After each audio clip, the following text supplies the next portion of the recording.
Salamlar vaxtınız xeyir. Deməli, korrupsiya qarşı mübarizə haqqında qanun. Deməli, bu qanun nəyə yönəlmişdi və nə məqsədini daşıyır?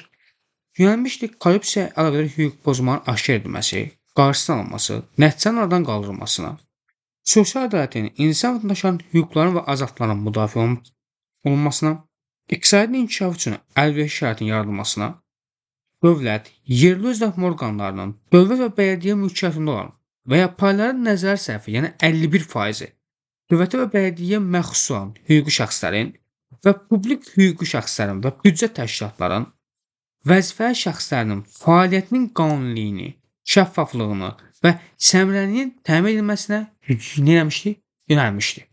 Bu qanun bəs nə məqsədini daşıyır? Orqanların əhalinin etimadını möhkəmləndirilməsi, peşə qadan orqanlarda qulluğa işə girməyə həvəsləndirilməsi, korrupsiya əlaqədar hüquq pozmanın qurtarılmasına istənilən şəraitin yaradılması məqsədini daşıyır.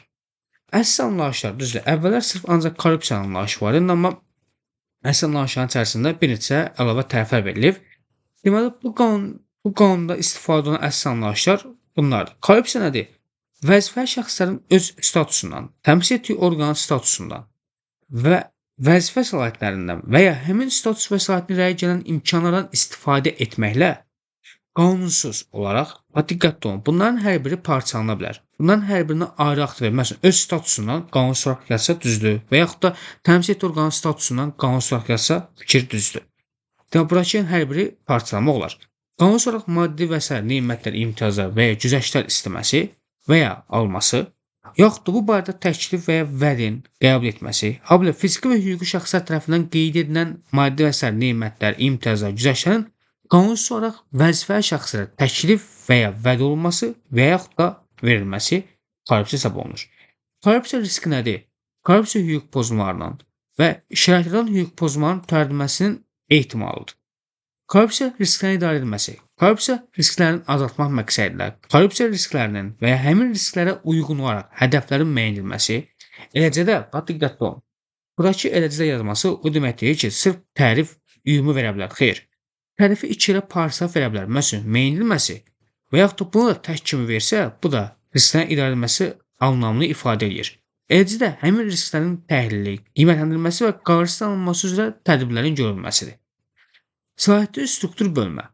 Korrupsiya əlaqədar hüquq pozmalarla bağlı məlumatların qəbul edilməsi, araşdırılması, markanın toqquşması və korrupsiyanın qarşısının alınması məsələlər üzrə konfidensial məsləhət verilməsi, diqqətli olun, gizli deməkdir bu. Açıq yox ha, gizlidir. Yəni burada mütləq qayda birdən açıq yazar, tələbəni çaşdırmaq üçün. Konfidensial məsləhətlərin verilməsi və korrupsiya risklərinin idarə edilməsi funksiyanı həyata keçirən bir və ya bir neçə, diqqətli olun. Burada demir mütləq qayda bir neçə. Deyir, bir də ola bilər. Yəni, bunu ayrı haqda verə bilər. Yəni, məsələn, yalnız bir yazar tələbəni çaşdırar. Bir yox, bir və ya bir neçə səlahiyyətli struktur bölümü və ya səlahiyyətli şəxs başa düşülür. Korrupsiya əlaqədar hüquq pozmanın subyektləri hansılardır? Diqqətli olun. Qəbul ləflərlə düşübdür sizə. Deməli, burada 3 dənə əsas məqam var. Bunlar hansılardır? Bir, dövlət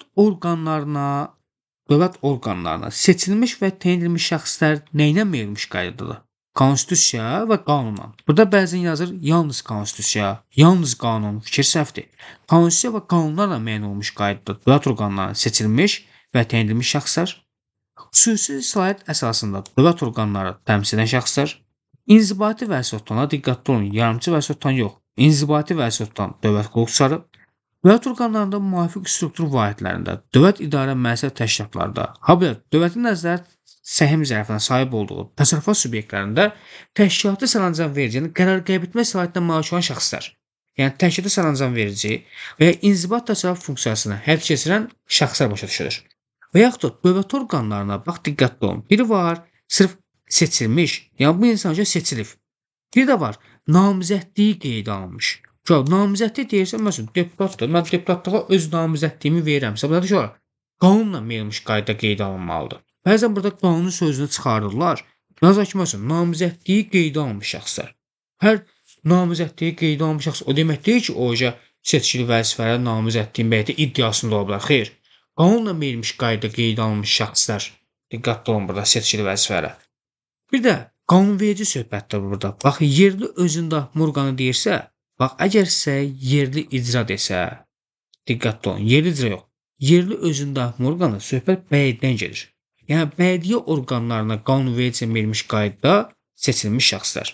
Yerli özündaxili orqana təşkilatı sərəncam verici və inzibat təsərrüfat funksiyasını həyata keçirən şəxslər orqanlarda, yəni publik hüquqi şəxslərin rəhbəri ola bilər, işçiləri ola bilər. O zaman orqanlarda xüsusi fəaliyyət üzrə təşkilatı sərəncam verici və inzibat təsərrüfat funksiyasını həyata keçirən şəxslər. Qanunla verilmiş hallarda dövlət orqanlarının səlahiyyətlərini yerinə yetirən, qeyri-dövlət orqanlarında təşkilatı sərəncam verici və inzibat təsərrüfat funksiyasını həyata keçirən şəxslər.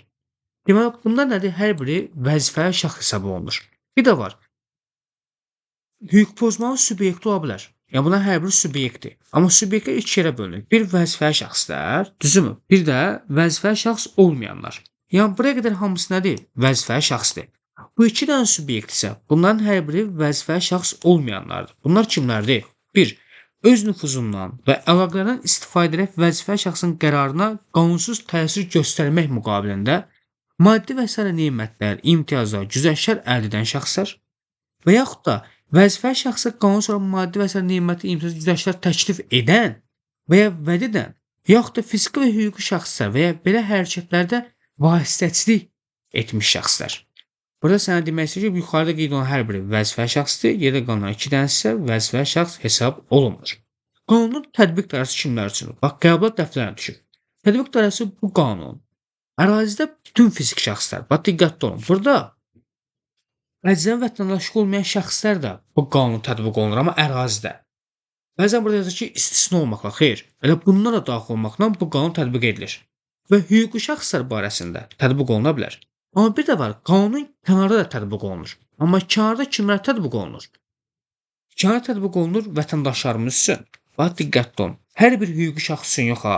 Qeydiyyatdan keçmiş, respublika arasında qeydiyyatdan keçmiş hüquqi şəxs barəsində nəyə uyğun tətbiq edilir? Tərəfdar çıxdığımız beynəlxalq müqaviləyə uyğun tətbiq edilir. Korrupsiyaya qarşı mübarizəni keçirən orqanlar. Bax, bütün orqanlar fərqi yoxdur. Bütün orqanlardır, vəzifəli şəxslərdir, səlahiyyətlər çərçivəsində korrupsiya qarşı mübarizəni həyata keçirirlər. Korrupsiya ilə əlaqədar hüquq pozmalar törədilməsi inzibati və cinayət olduqda, korrupsiya qarşı mübarizəni kim həyata keçirəcək? Diqqətli olun, hüquq mühafizə orqanları. Bəzən burada cinayət təqib orqanı yazır, tələbəni çaşdırır. Hüquq mühafizə orqanı başqa şeydir, cinayət təqib orqanı başqa şeydir. Hüquq mühafizə orqanı deyəkdə, bunların içərisində polis ola bilər və yaxud da başqa sırf korrupsiya ilə bağlı yaradılmış orqanlar ola bilər. Aydınmı? Amma cinayət təqib orqanı isə sırf konkret prokurorluqdan söhbət gedir. Yəni burada hüquq mühafizə orqanıdır. Korrupsiyanın qarşısının alınması sayəsində ixtisaslanmış orqanısıdır bəs komissiyadır. Korrupsiya qarşımızda komissiya. Komissiyanın üzvləri kim təyin edir? Normalda 15 üzv var, diqqətli olun. Hətta sədri prezident administrasiyasının rəhbəridir. Yəni Samir müəllimdir. Deməli 15 üzv var. İcra qanunverici məhkəmə hakimiyyəti orqanları tərəfindən təyin olunur üzvləri və komissiyanın səlahiyyətləri də qanunla təsdiq edilən əsasnamə ilə müəyyən edilir. Maliyyə xarakterli tələblər qəbula dəfələrlə düşür. Deməli, maliyyə xarakterli tələblər hər biri qanunvericiyə verilmiş qaydada aşağıdakı məlumatları təqdim etməlidirlər. Hansı məlumatlar onlar? Mənbəyi, növü, məbləğin göstərməklə hər il, diqqətli olun ha, burada hər ildir. Bəzən buna hər ay yazırlar və tələbəni çaşdırırlar. Bir də bəzən gəlirlərin yerinə xərcləri yazırlar, tələbəni çaşdırırlar. Diqqətli olun, gəlirləri barədə. Vergi tutma obyekti olan da burada, olmayan yox, olan əmlakı barədə. Kredi təşkilatlarda əmanətləri, qiymətli kağızları, digər maliyyə vəsaitləri barədə. Bax, söhbət özünkindən gedir ha, başqalarından yox. Onu da bəzən çaşdırmaq üçün bunu fərqli cür verirlər. Bir də şirkətlərdə, fondlarda və sair təsərrüfat subyektləri fəaliyyətində səhmdar təsisçi kimi iştirakı və bu müəssisələrdə öz mülkiyyət payı barədə. Söhbət özündən gedir ha. Digər mülkiyyətçinin payı barədə yox. Bəzən bunu digər mülkiyyətçi yazırlar, tələbəni çaşdırırlar. Çünki mülkiyyətçi demək, o demək deyil ki, özüdür. Bəlkə başqası da mülkiyyətçi ola bilər. Yəni bir şirkətdə bir neçə təsisçi ola bilər, düzümü? Əgər o təsislərdən biri özüdürsə, oradan öz payı barədə məlumat verməlidir. 5500 manat, bax 5000 yazır, tələbəni çaşdırır. 5500 manatdan yuxarıdan borclu, 1100 manatdan yuxarı isə maliyyə və əmlak xarakterli öhdəliyi barəsində məlumat verməlidir. Bir də bu yuxarıda saldığım hər bir məlumatlar nə ilə verilmiş qayda tələb edilir? qanunvericiliyə verilmiş qayda tələb edilir. Maliyyə xarakterli tədbirlərin pozulmasına görə məsuliyyət var. Qəbula dəfələrlə düşüb, əgər sizə soruşsa ki, vəzifəli şəxslər və vəzifə tutmaq istəyən şəxslər əgər yuxarıda maliyyə xarakterli tələblərin hər hansısa birini yerinə yetirməzsə, məsələn, verişli obyekt olan əmlakı barədə məlumat verməzsə və yaxud da mənbəyin növü məbləğin üstəməl hər il öz gəlirləri barədə məlumat verməzsə, o zaman neynirlər? Hüquqi nəticələri barədə, düzdürmü? Qanunvericiliyə verilmiş qaydada xəbərdarlıq alırlar. Bir də var. Yuxarıda, yəni maliyyə xarakterli tələblərin hər biri, düzdürmü? Nəzarətin həyata keçirilməsinin qaydaları nə ilə verilir? Qanunvericiliyə verilir. Vəzifəli şəxslər tərəfindən yenə, yəni baxışlar, vəzifəli şəxs və vəzifə tutmaq istəyən şəxs qeyd olunub burada və hüquqi nəticələr barədə xəbərlər qeyd olunub burada. Bir də var, vəzifəli şəxsdə maliyyə xarakterli tələbləri üzürsüz, bax diqqətli olun, üzürlü yox ha, üzürlü olsa ona hər hansısa bir belki məişət tədbiri görülməyə bilər. Amma üzürsüzdürsə, o zaman natamamdırsa, yəni və yaxud da təhrif olunmuş formada təqdim edirsə vəzifəli şəxslər həmin o maliyyə xarakterli tələbləri, bu zaman intizam məsuliyyətinə cəlb olunmasına bax diqqətli olunlar, səbəb ola bilərdi. Qəbula vermişdilər, səbəb olmalıdır. Məli yazmışlar. Mütləq qayda deyil uşaqlar bu intizam məsuliyyətinə səbəb olmalıdır. Xeyr. Səbəb ola bilərdi. Əgər bunları eləmədiyin halda intizam məsuliyyətinə səbəb ola bilərsən. Yəni ola da bilər, olmaya da bilər. Yəni burada konkret deyil. Bir də burada başlanması deyir ki, konstitusiya və qanunlarla bərabərlərində intizam məsuliyyətinə cəlb olunmanın xüsusi qaydası nəzərdə tutulmuş şəxslərdəsə, intizam məsuliyyətinə həmin qaydalara riayət edilməklə cəlb oluna bilərlər. Komissiya yadda saxlayın, maliyyə xarakterli tədbirə əməl etməyən şəxslər barəsində məlumatı dərc etdirə bilərdi burada. Demirəm, mütləq qayda onun vəzifəsidir, dərc etdirməlidir. Xeyr. Dərc etdirə bilərdi. Ola da bilər, olmaya da bilər. Bəzən bunu vəzifəsidir yazır və yaxud da dərc etdirməlidir yazır, malı verir, tələbəni çalışdırır. Deməli, vəzifəli şəxslər yaxın qohumlarının seçkili vəzifələri. Bax, iki halda işləyə bilərsən. Bir, seçkili vəzifələrdə, bir də qanunvericiliyə nəzarət etmiş hallarda işləyə bilərsən. Bu hallardan başqa isə sənin bilavasitə yaxın qohumlarının tabeyində heç bir vəzifə tutmana yol verilmir. Əgər bu hallardan başqa tutduğun halda bu zaman nə qədər müddətlərdən qaldırmalısan ilk növbədə 30 gün müddətində nə etməlisən? Könüllü olaraq aradan qaldırmalıdırlar. Demir ha, mütləq qayda biri qaldırmalıdır deyir. Qaldırmalıdırlar. Düzdürmü? Əgər qaldıra bilmədiyi halda, düzdürmü? Tabeliyi istidən başqa vəzifəyə keçirilməlidir. İkisindən biri. Bu mümkün olmadıqda isə həmin şəxslərdən demir ha, mütləq qayda biri. Yəni ikisi arasında başlayır proses. Həmin şəxslərdən biri tutduğu vəzifədən azad olunmalıdır. Bir də aziz olan şəxs isə başqa yerdə vəzifə tuta bilər, problem deyil. Vəzifəli şəxslər xidməti vəzifənin qərarsiz icrasına təsir edə bilən, bu cür təsir üçün təsərrüfat yaradan və ya onun vəzifənin icrası müqabilində mükafat qismində verilən və ya bu cür mükafata təsərrüfat yaradan hədiyyələri özü və digər şəxslər üçün tələb edə və yaxud da qəbul edə bilməz. Bax, diqqətli olun. Mütləq qayda testinin içərisində xidməti vəzifə üçün söhbət olmalıdır. Xidməti vəzifənin icrası ilə bağlı. Yəni, sən müəyyən bir limit var hədiyyə almaqla bağlı. Xidməti vəzifənin icrasından bağlı deyilsə, sən istənilən sayda hədiyyə qəbul edə bilərsən. Məsələn, tam sənin ad günü ola bilər və ya da xüsusi günü ola bilər. Sən, məsələn, orada hər hansısa bir korrupsiya halından söhbət gedə bilməz axı. Xidməti vəzifənin icrası ilə bağlı sənə müəyyən bir məhdud qoyulub. Onunla bağlı deyilsə, istənilən sayda özləri günlərində və ya da xüsusi günlərdə sənə hədiyyə verə bilərlər. Problem deyil o. Xidməti vəzifənin qərarsiz icrasına təsir etməmək şərti ilə bu qanunun 8.2-ci maddəsi nəzarət olunan kiçik hədiyyələrin qəbul edilməsi sadə qonaq bərfdən istifadə hallarına şamil olunmur. Deməli, vəzifəli şəxsə xidməti vəzifənin icrasına da var, yenirəm. Xidməti vəzifə mütləq qayda testi olmalıdır. Olmadığı halda test səhv hesab olunur.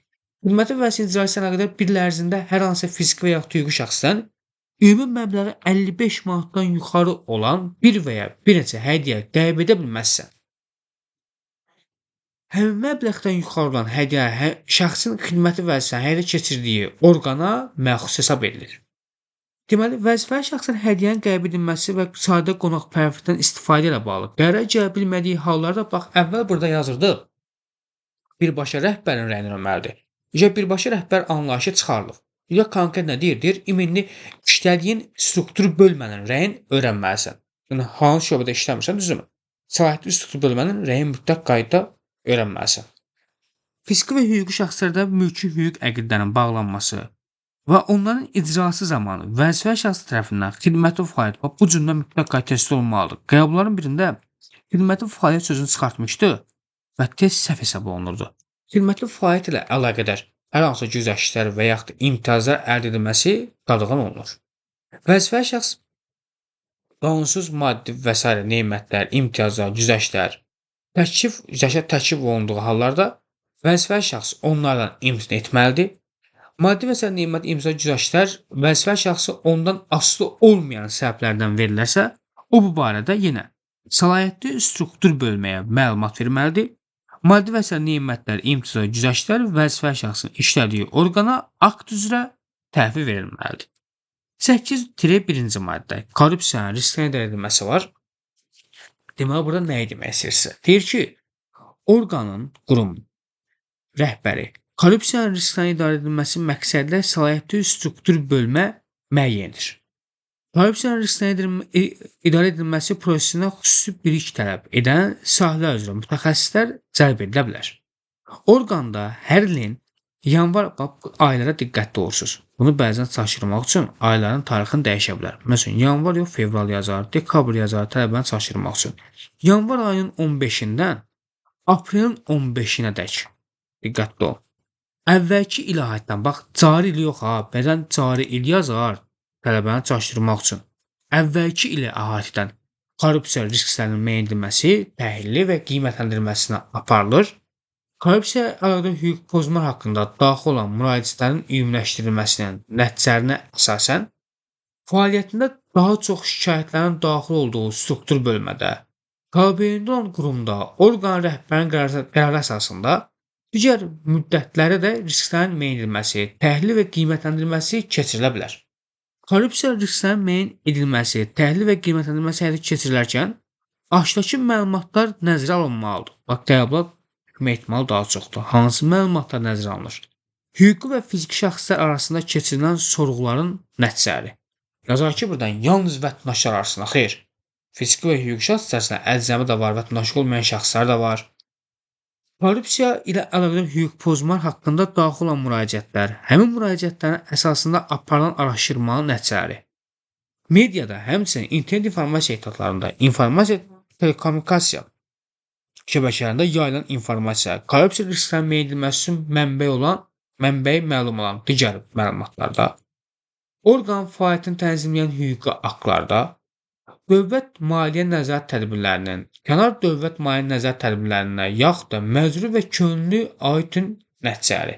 Yazar buradan yalnız məcburi tələbənin çaşdırılması, diqqətli həm məcburi var, həm də könüllü var. Orqan fəaliyyəti üçün xarakterik olan mütəmadi olaraq baş verən korrupsiya şərait hallarla bağlı, orqan fəaliyyətinə dair inzibati məhkəmə icraatına baxılan inzibati mübahisənin sayı, predmet və bununla bağlı müvafiq qərarlar. Korrupsiyanın riskləri həmin risklərə uyğun olaraq müəyyən edilən hədəflərə, eləcə də risklərin qiymətləndirilməsinin nəticələri, bununla əlaqədar cari il üçün müəyyən edilən tədbirlər, bax, əvvəlki il üçün yox ha, bax, yenirəm, buradakı ilə bunu qatışdırmayın. Cari il üçün müəyyən edilən tədbirlər, həmçinin əvvəlki il üzrə müəyyən edilmiş tədbirlərə dair görülmüş işlər barədə məlumatlar hər ilin iyunun birindəki komissiyaya təqdim edilməlidir. Bu söhbət korrupsiya qarşı mübarizə komissiyasına gedir. Korrupsiya riskləri həmin risklərə uyğun olaraq müəyyən edilən hədəflər, eləcə risklərin qiymətləndirilməsi nəticələri, görülmüş işlər barədə məlumatlar dövri olaraq ictimaiyyətə açıqlanır. Komissiya 8.8-1.4-cü maddəyə uyğun olaraq ona təqdim edilən məlumatları təhlil əsasında müvafiq orqana korrupsiya risklərinin idarə edilməsinə dair tövsiyələr, həmçinin korrupsiyaya qarşı mübarizə haqqında qanunvericiliyin təkmilləşməsi ilə bağlı təkliflər verə bilər. Orqanların fəaliyyətinə korrupsiya risklərinin idarə edilməsi qaydaları qayda prezidentin müəyyən etdiyi orqan, yəni ENKA tərəfindən müəyyən edilir. Deməli, maddə 9. Qəbula dəfələrlə düşün. Uşaqlar diqqətli olun. Korrupsiya əlaqədar hüquq pozmalar. Bax, korrupsiya əlaqədar hüquq pozmalar, diqqətli olun. Korrupsiya əlaqədar hüquq pozmalar iki yerə bölünür. Biri bilavasitə korrupsiya hüquq pozmasıdır. Biri də şərait yaradan korrupsiya hüquq pozmasıdır. Həm də bilavasitənin o birisi adı nədir? Bərabərdir korrupsiya hüquq pozmasına. Elə bil ki, bunun iki adı var da. Həm bilavasitə deyilir, həm də korrupsiya hüquq pozması deyilir. Eyni anlayışdır. Əlaqədar isə iki yerə bölünür. Bilavasitə və şərait yaradan. Bunu bu cür başa düşün. Baxın, ismin halları var, düzümü? Məsələn, Laçın isimdə, düzdürmü? Məsələn, Laçını mən hallandırıram. Laçın, Laçına, Laçından, yəni çıxışlı halda, yerlik halda, nə bilim, yönlük halda verməyimdən asılı olmayaraq. Laçın yenə isim olaraq qalırmı? Qalır da, düzdürmü? Deməli, bu əlaqələrin də iki növü var da, bu bilavasitə və şərait yaradandır. Deməli, bunlar hər bir halda nə hesab edilir? Əlaqədar hüquq pozma hesab edilir. Aydındır mı? Və yaxud da bunu bu cür başa düşün. Tam sifətin azaltma və çoxaltma dərəcəsi var, düzdürmü? Mən sifəti çoxaltma və azaltma dərəcəsində verdiyimə görə o dönüb feil olmur ki, yenə o sifətdir də. Həmçinin bunun da növləri var da, düzdürmü? Bunun növləri hər bir halda nədir? Elə əlaqədar hüquq pozmadır da, bu dəyişmir. Deməli, ikisi hər bir halda nə hesab edilir? Əlaqədar hüquq pozma hesab edilir. Deməli, şərait yaradanla bilavasitə, yəni korrupsiya hüquq pozması demək, bilavasitə deməkdir. Yəni deyirəm, eyni anlayışda korrupsiya hüquq pozması demək, bilavasitə deməkdir. Bunları şərait yaradandan fərqləndirməyin ən gözəl yolu dediyim kodlarlandır. Bu kodları yadda saxlasaz, imtahanda əmin olun ki, sizə çox kömək edəcək. 1. Xidməti vəzifə söhbətləri. Xidməti vəzifə söhbətləri görürsənsə, bu nədir? Bilavasitə korrupsiya hüquq pozmasıdır. Xidməti vəzifə yenə xidməti vəzifə, xidməti vəzifə görürsün. Bir də müəyyən mükafat müqabilində görürsən, bu da bilavasitədir. Bir də cümlənin içərisində üçüncü şəxs görürsənsə, bu bilavasitədir.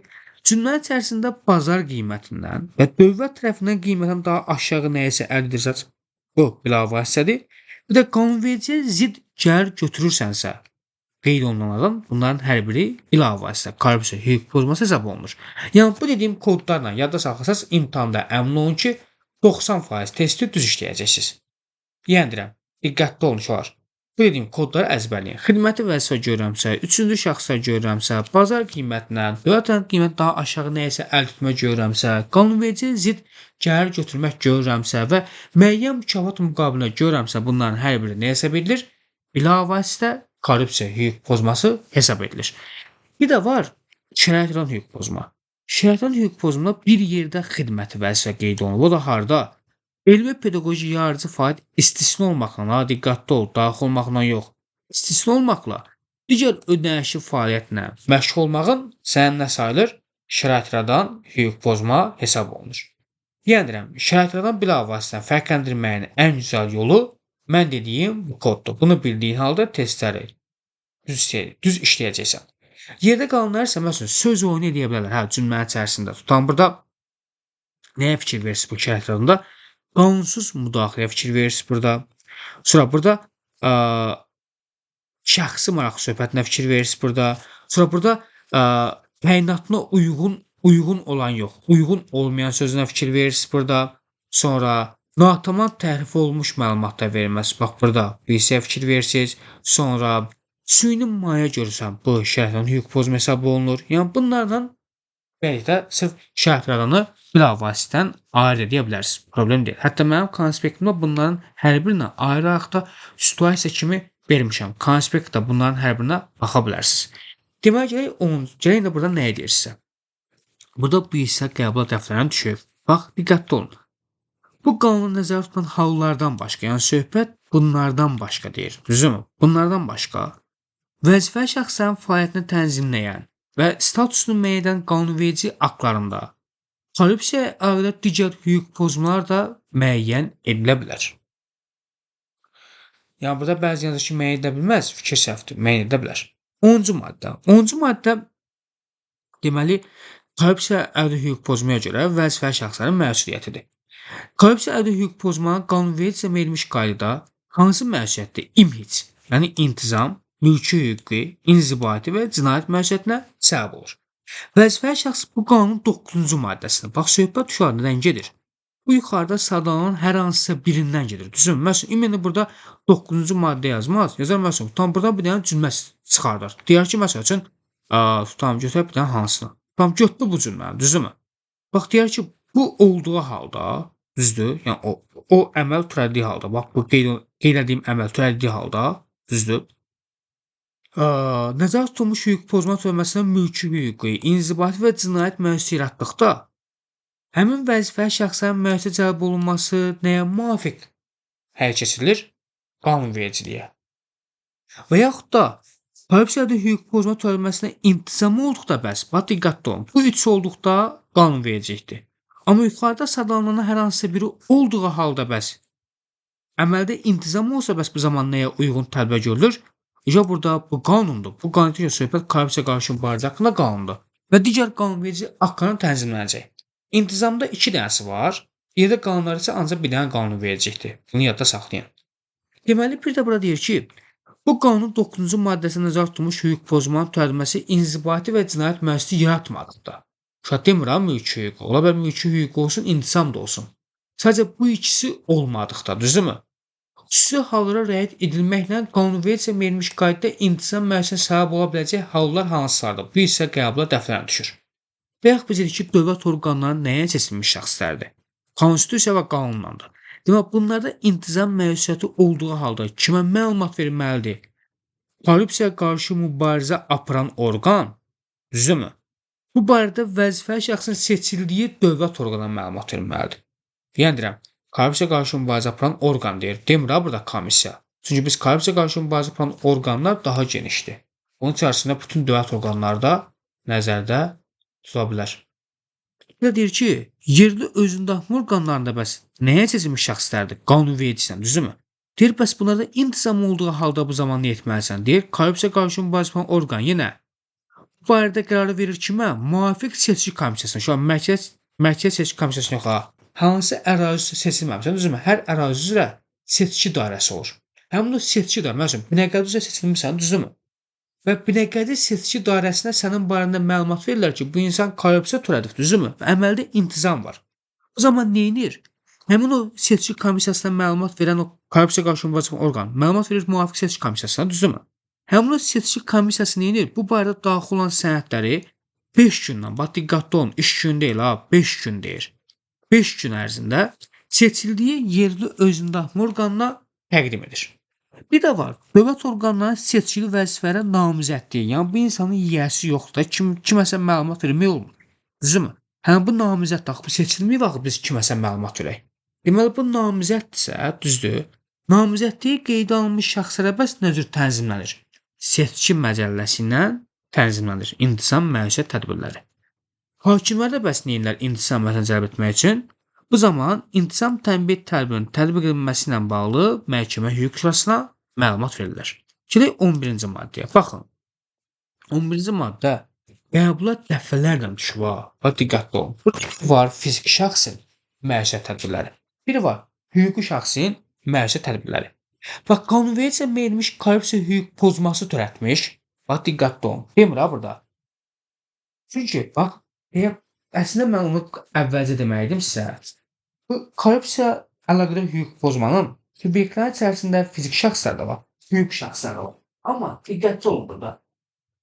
Şərait yaradan subyekt, bax məsələn, 9-cu maddə baxsaq, 9-cu maddə açıramsa. 9-cu maddə şərait yaradan bu 9.3-dən aşağıdakı hamısı şərait yaradandır. Şərait yaradan subyektlərin hər biri vəzifəli şəxsdir. Amma hüquq pozmanın bir yerdə qeyd olunur fiziki və hüquq şəxs, bax bir hissədə. Bax, bir hissə, bax, bənd var ha. Söhbət fiziki və hüquqi şəxsin törətdiyi əməldən gedir. Amma bu bu bənd. Yəni fiziki və hüquqi şəxs bu əməli törətdiyi halda bu zaman nə etməlidirlər? Bax, mənə deyir ki, burada fiziki şəxs, düzdürmü? Qanunvericiyə verilmiş qaydada korrupsiya hüquq pozması törədibsə, cinayət tərkibi yoxdursa, düzdürmü? Bu zaman inzibati qaydada cərimə edilir. Söhbət fiziki şəxsdir, amma cinayət tərkibi olmadıqda inzibati qaydada cərimə. Düzdür, cinayət tərkibi olanda yazmayıb nə olmalıdır. Amma inanmıram testə verirsə, amma cinayət olduğu halda ya cinayət məcəlləsi verə bilər, ya da qanunverici verə bilər testlərdə, problem deyil. Cinayət tərkibi yaratmayan bəs hüquqi şəxsdə zamanlı olur bəs, Onda qanunla verilmiş qayda cərimədir, cinayət yoxdursa. Amma cinayət varsa, bax diqqətli olun. Tələbə burada çaşdırır. Uşaq, burada hüquqi şəxs barəsində iki tədbir görülə bilər. Yəni ikisindən biri görülə bilər. Ya qanunla verilmiş qayda cərimə oluna bilər cinayət tərkibi olduqda. Çünki burada və ya var. Parçalana bilər. Və yaxud da cinayət hüquq tədbirdə görülə bilər. Yəni deyirəm, cinayət olmayanda qanunla verilmiş qayda cərimədir hüquqi şəxsdə. Amma cinayət olanda həm qanunla verilmiş qayda cərimə ola bilər və ya cinayət hüquq tədbiri də həyata keçirilə bilər. Deməli, korrupsiyada hüquq pozma ilə bağlı məlumat vermə. Korrupsiyada hüquq pozma ilə bağlı məlumatı hər bir şəxs tərəfindən qəbula düşüb. Şifahi ola bilər, yazılı ola bilər, elektron formada da verilə bilər.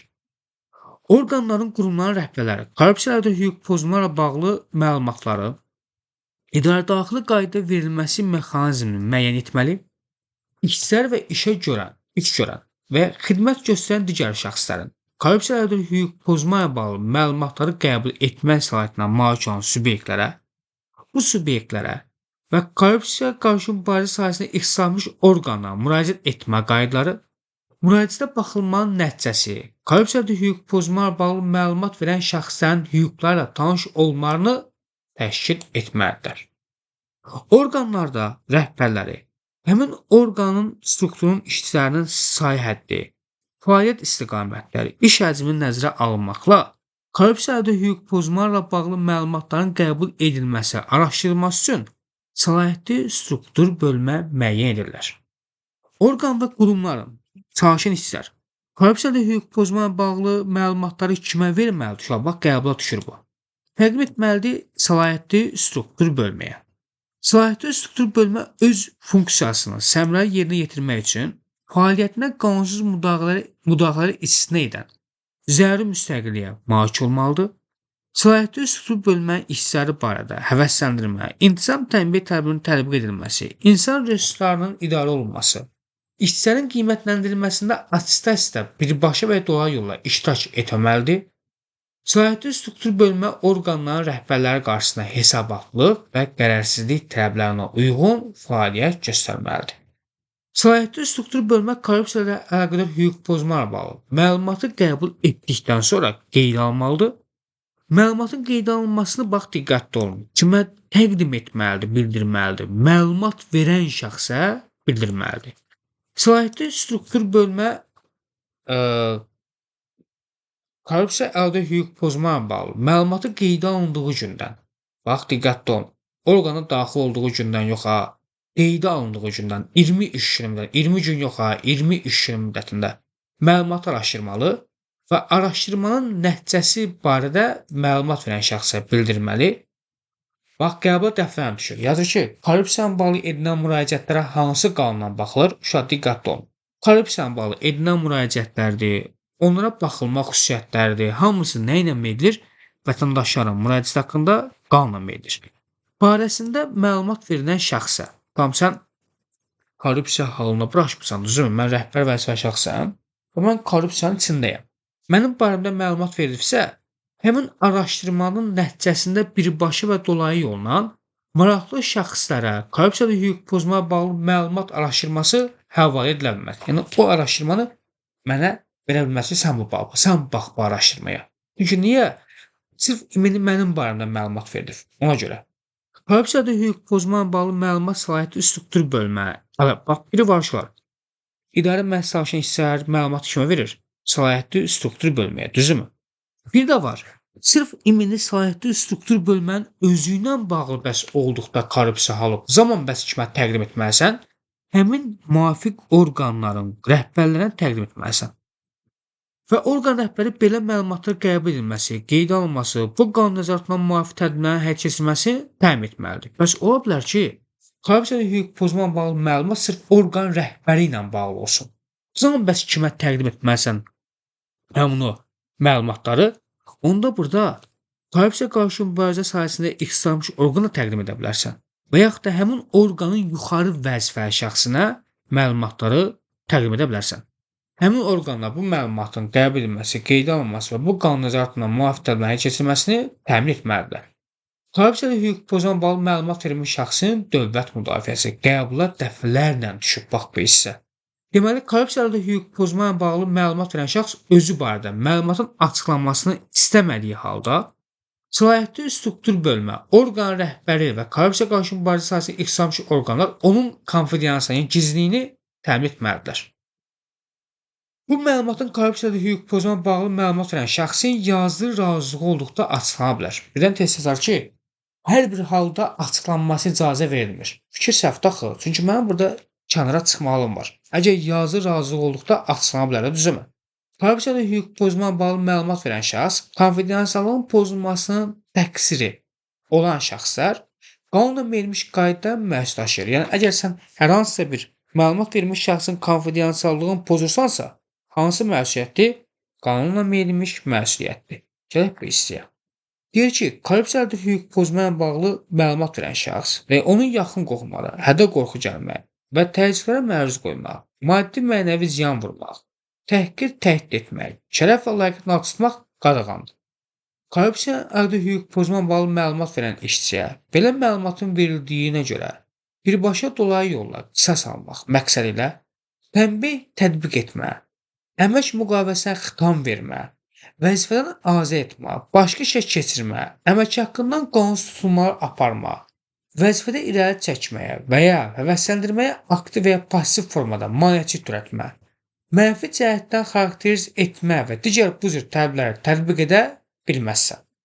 Korrupsiyalı hüquq pozma ilə bağlı məlumat verən şəxs ona qisas almaq məqsədilə hər hansı tədbirlərin tədbirinə dair dəlillər irəli sürdükdə həmin dəlillərin təkzib edilməsi işə götürənin üzərinə düşməlidir. Orqan rəhbəri müvafiq orqanın daxilində bu qanun 11-2.2-ci maddəsinin tələblərinə riayət olunmasını təmin etməlidir.